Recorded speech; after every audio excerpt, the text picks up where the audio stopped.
Hi, my name is Vickie Fairchild, and we're continuing our conversation with my sister Selma. Thank you so much. I really do appreciate this. This has been instructive for me. Okay. I'm learning. Well, I love talking about my kids, so. Great. Sure. Well, today we are going to continue, but we're going to hit a tough topic. This is a little tough to talk about, and we're going to talk about shame. Shame that parents of children with disabilities sometimes experience due to the actions of others. Right. And sometimes just due to the circumstances of the educational system that may not include their child. Right. So I want to start this out by telling one of my hardest stories, most profound stories. Selma knows this story. From when I was a teenager. Yeah. I can't remember the circumstances exactly. All I know is we were at an airport. Right. And we were waiting for someone to come in. And due to my mother, who never wanted to miss the incoming flight, this is back when we used to wait at the gate for someone. You could wait, yeah. Yeah. And so we were waiting at the gate and we were there way too long. Way too early. We were there early. We were there really early. And Joshua was getting restless. Right. And you had your other kids. Yeah. And so I was sent with Joshua to another gate. I took him to go play with him. Go for a walk, get some energy out. Get some energy out because there's nothing to do in an airport. And he had a lot of energy. This is before iPads. This is, we brought stuff, but he would have thrown the iPad though. Yeah. That wouldn't have worked.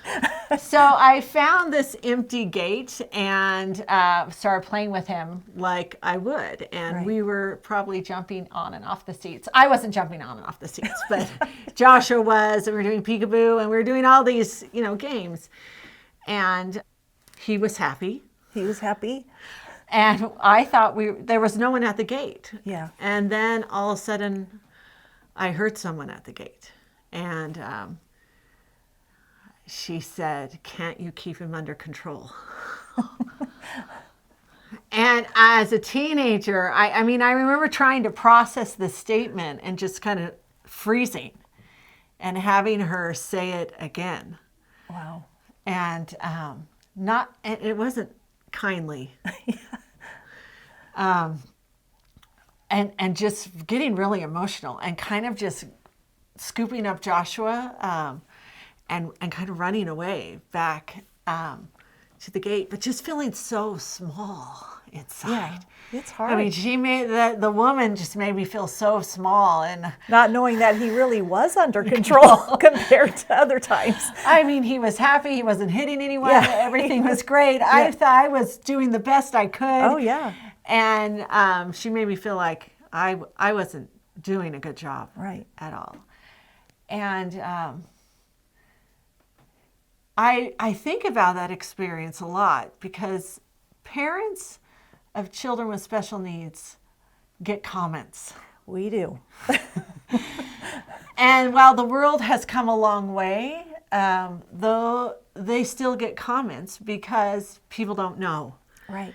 And sometimes it's out of ignorance, and sometimes people are unkind. Right. But those comments can lead to shame and fear. You talked about earlier, we talked about wanting him to bring him out in the world and experience the world, but having that anxiety Right. that the world would be nice to him. Right. So let's talk about it. Let's Okay. talk about it. I know shame's a hard topic. Well, and I can tell you a couple of experiences and things that I learned in my progression with shame. And I actually didn't understand that word. I didn't probably understand what I was going through. I always said every day was an adventure with Joshua. So I'll just choose a couple experiences that come to my mind.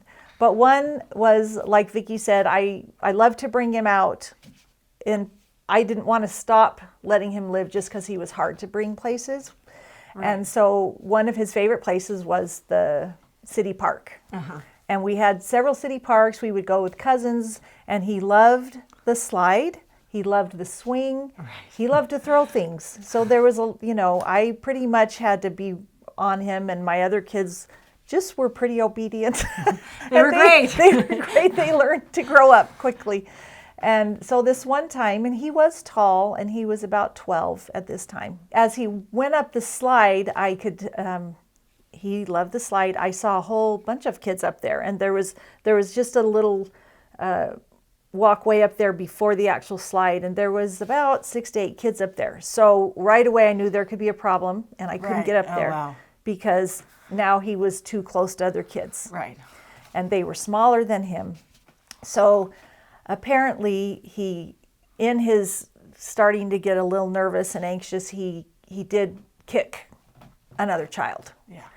And I saw this whole thing unfold. I saw the mother, the other mother saw the kick.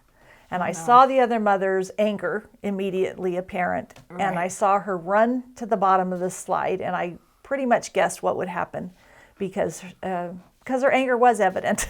Right. And so I rushed to the bottom of the slide too, hoping to diffuse the situation.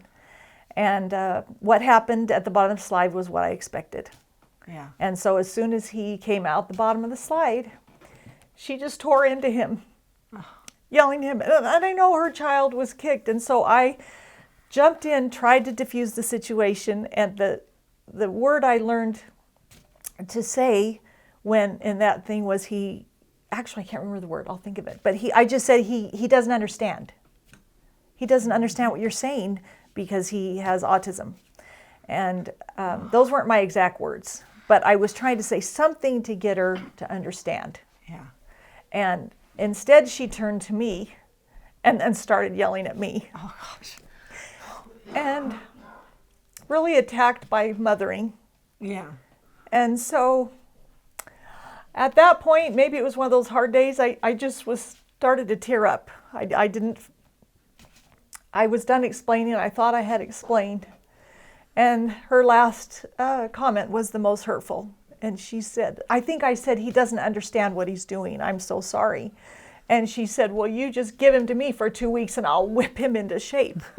Now, if I had to do it again, I probably would have said, okay, he is yours for 2 weeks. I'll see you tomorrow. Or maybe later today. Yeah. It's not that easy. And so I didn't want to leave the park, and my sister Cynthia was with me with her boys, and she was comforting me and saying, it's okay, Selma. And so we decided to stay because I didn't want to leave. He was having fun. He was having a good time. I just can't, I'm picturing this now as a parent, and I can't imagine how much courage it took to stay. After it was hard. An experience like that, and knowing, Joshua was And she Joshua. stayed. So we were both still there. Oh boy. So I decided I thought I watched him pretty close, but I really was like this. I was just following him as close as I could while still allowing him to play. And Cynthia was helping me. And and Cynthia was very comforting. And then another thing happened that helped so much. I got a little tap on my shoulder from another mother. Oh boy. And she said, he's fine. He's just fine. And I said, thank you. And so about a half an hour went by with this experience, and the other mother was still there. So it does have a happy ending. Okay, I'm ready. And she came up to me and she said, I'm sorry.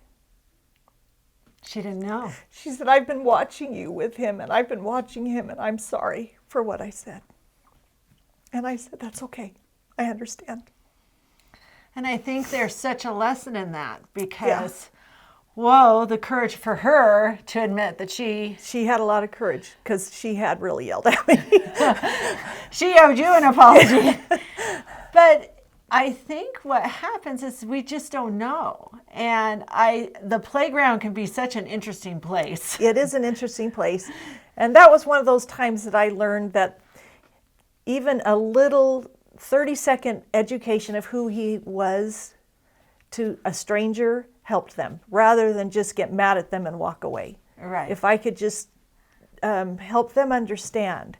And that half hour was extremely valuable because I didn't realize she was still watching him and trying to understand why he would kick her son. Right. And she came to a very tender realization that it wasn't personal. No. And you knew Yeah. when you saw him walk up that slide and saw all those kids. Yeah. I mean, your anxiety ramped up and Yeah. you were, oh no. I knew something would happen. And then to have the worst fears. Yeah. And another time at a park, you know, he was in a diaper, and this man came up to me. I tried to discreetly change him, but, you know, he was getting bigger. So I had him in the back seat of the van trying to change him, and a man did walk by right at that time, and he said, Isn't he a little old to be in a diaper? And he said it kindly, you know, so I went, yep. He really is too old to be in a diaper, but he's not learning very fast. Yeah. And he went, okay. And he went on his way. Right. You know, I didn't have to give a long explanation. I just kind of validated that it was kind of confusing Yeah. that I was changing this big boy's diaper. And then he was fine. Yeah. I think you reacted so kindly. I don't know if I could react so kindly. Well, I know how I did react. For me, I just felt so small. I think with the profound experience that I had at that airport, when I was let know that Right. the behavior was not appropriate and that I was not measuring up and Joshua was not measuring up, I just felt so small. Well, yeah. And you wonder, am I not being a good mom? Right. What am I doing wrong? Right. And it just is so helpful when people can validate Yeah. and recognize what you're doing. Right. And that goes back to the issue when you have a child that maybe doesn't look like they have a disability and they're doing something that I did may be notice a big inappropriate. difference. He wore a helmet the last couple of years, and I noticed a big difference in acceptance of his unusual behavior. Because he had a marker. Because he had a helmet. He had something that identified him. But prior to that, I had to do a lot of explaining, quick explanations with a smile on my face so that they could be put at ease. yeah. And I think learning to do that with that smile so you could all move forward and Right. teaching it. I love how you said just 30 seconds of education to help Right. people, because sometimes people are really saying things out of ignorance and not to be unkind. They're just confused. And if it And still they hurts, actually sometimes were scared of him too. right, So they had that fear of whoa, what's he going to do? right. Yeah. But being able to talk about that and work through that shame, and so glad that Cynthia was there. Yeah. To say, you're okay. You're okay. You're still a good mom. You're still a good mom. I think so many times that's what parents need to hear. They're dealing with things that nothing in life prepared them for. Right. You weren't prepared to deal with a lot of the stuff. Although I think we were prepared in different ways. Right. I do. Okay. Yeah. But we just learned that along the way. Yeah. That's an amazing perspective. Yeah. We do learn that. And I think that as you work through that, that's what happens. Yeah. But I really appreciate sharing those stories, because as a community, as parents, as a society, we need to really be aware of the things we are doing and saying that may just be questions or maybe out of ignorance, and sometimes fear Yeah. can really affect a parent. Because he could be aggressive. So he had every right to have fear. Right. Yeah. And just viewing those that way Right. and as a way to educate, Right. so that everyone could work through that shame. Right. But still, you needed support. Yeah. You're okay. I had support from strangers. I've had support from strangers. Wonderful family. Yeah.